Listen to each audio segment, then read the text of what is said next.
Guys, fondant cake ulit tayo for today's video, and as you can see, sa club method pa rin. Kapag nga nagbibigay ako ng tips sa pagko-cover ng cake using sa club method, palagi kong sinasabi, even dun sa mga naging class ko, nalakihan nila yung fondant para lagpas dun sa cake, pero sa mga videos ko palaging bitin kasi sanay na talaga ako sa club method. Before din naman nung bago-bago pa ako, nilalaparan ko talaga ng sobrang lapad yung fondant para pag sinaklob ko sa cake, as in sobra-sobra. Pero ngayon kahit bitin, nagagawa ko na siya. Anyways, nakulayan ko na pala yung cake, gumamit ako ng airbrush dito. Originally kasi yung peg na sinend ni customer, which is gawa ko din, is plain na light blue lang, pero gusto ni ma'am ombre na yellow and color blue. Kaya ko siya ginamitan ng airbrush kasi hindi siya possible na gawing icing cake dahil dadalhin nila to sa Cavite. Isa din nga to si Lincoln sa isa sa mga solid baby ko kasi simula first month niya, ako yung gumawa ng kanyang milestone cake. Hanggang dito nga sa cake niya na birthday cake na. Thank you so much po Miss Marian. Grabe, sobrang bilis lagi ng transaction namin. Sunod-sunod nga yung mga batang nakakatapos sa akin ng milestone cake ngayon, kaya medyo nasasad ako. Pero at the same time, syempre happy ako kasi by the grace of God, napapalitan talaga sila ng mga bago. Nakakatuwa kasi yung mga mommies ng mga bata na to kasi parang close na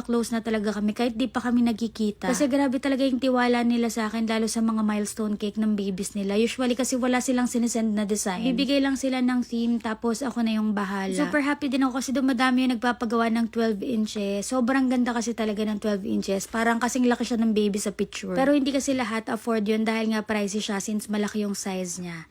Anyways, itong cake nga pala ni Lincoln, baptismal cake to. Pero pwede din naman siya for birthday cake. Ayun nga, ginamit siya ni Miss Marian. Super cute talaga nung color. Nung pina-change nga ni Miss Marian yung color nito, sabi niya gusto niya daw ombre para iba naman daw yung kulay. Hindi sa talaga sa nagpapaganda nung cake na mga ganito ay yung mga ball toppers. Yung design nga nung cake na to originally ay galing dun sa 3-tier cake na ginawa ko before. Very cute talaga tong cake na to. Lalo na natutuwa ko dun sa bear na nakasabit sa gilid. Yung cake nga na to, combination siya ng parang lahat na possible design or theme kapag baptismal cake kasi meron siyang bear, meron siyang rainbow, may baby, tas meron siyang hot air balloon, mamaya i-attach ko. I-share ko lang din sa inyo na kapag ganito yung mga rainbow toppers, ginagawa ko siya ahead of time para meron siyang sariling buhay, nakakatayo siya. Ayan yung rainbow na in-attach ko kanina, nakita nyo set na siya.